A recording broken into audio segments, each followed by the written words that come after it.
Like most companies, much of what Valve, the company behind the hugely popular Steam game store, tinkers with behind the scenes never sees the light of day. Concepts are born, torn apart and rebuilt, and sometimes tossed away without anyone outside the company ever seeing a hint of it. Seems Valve is trying to change that, giving users an opportunity to provide feedback on potential new features before they're fully baked.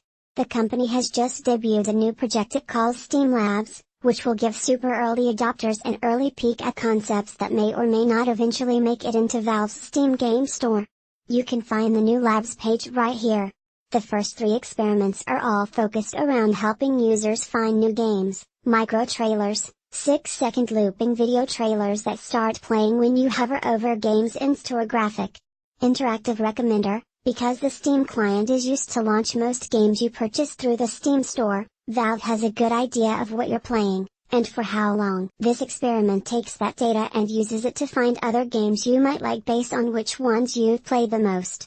Want something no one has ever heard of? You can filter out the popular stuff, limiting results to just the lesser knowns.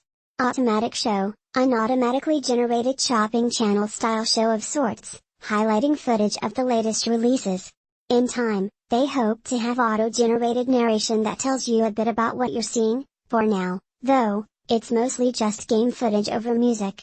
Valve is quick to point out that all of these experiments are just that. There's no promising that any of the stuff that hits the labs will make it all the way to the official client. They also say that even Steam Labs is itself an experiment, which will probably change and evolve a bunch over time. If you particularly like/dislike a feature, Valve's also put up a forum for user comments and suggestions. Now if someone at Valve could go ahead and classify Half-Life 3 as a Steam experiment and give us a look into what the hell is going on there, that'd be great.